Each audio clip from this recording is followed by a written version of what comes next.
Audio Jungle.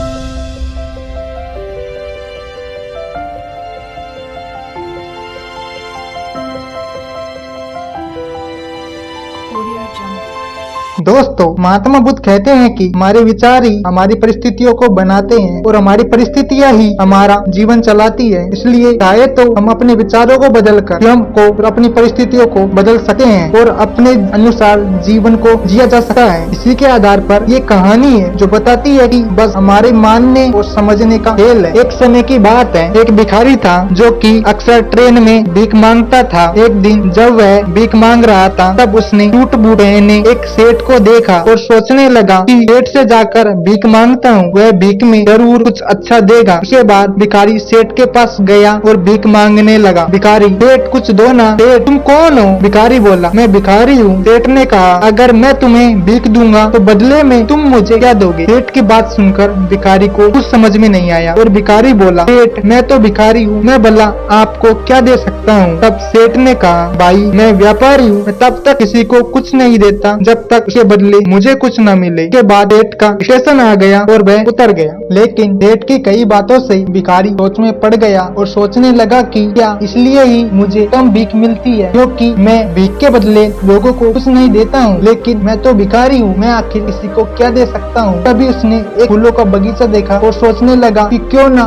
भीख के बदले लोगों को फूल दिए जाए। अगले दिन से भिखारी ने भीख के बदले फूल देना शुरू कर दिया, जिससे खुश होकर लोग ज्यादा भीख देने लगे। एक दिन फिर से वही सेठ ट्रेन में दिखाई दिया और भिखारी उस सेठ के पास गया और उससे कहने लगा कि सेठ आज मेरे पास आपको देने के लिए कुछ है। उसके बाद भिखारी ने सेठ को कुछ सुंदर फूल दिए। उस सेठ को फूल बहुत पसंद आए, जिससे खुश होकर सेठ ने भिखारी को कुछ पैसे दिए और कहा कि तुम जो अब भीख के बदले फूल दे रहे हो तो अब तुम मेरी तरह व्यापारी बन गए हो। कहकर वह सेठ अपने स्टेशन पर उतर गया। लेकिन उस सेठ की कई बातों को भिखारी समझ नहीं पाया था और एक बार फिर भिखारी के दिमाग में बहुत सारे सवाल दौड़ने लग गए थे। उसके बाद वह भिखारी कभी दिखाई नहीं दिया। एक साल बाद दो व्यक्ति टूट बूट में आमने सामने बैठे हुए थे। तब एक ने दूसरे से कहा कि साहब आपने मुझे पहचाना? उस पर दूसरे ने कहा, नहीं भाई मैंने तुम्हें नहीं पहचाना, लगता है हम पहली बार मिल रहे हैं। उस पर पहले ने कहा, नहीं साहब हम तीसरी बार मिल रहे हैं। तब दूसरे ने कहा, क्या आप मुझे याद दिलाओगे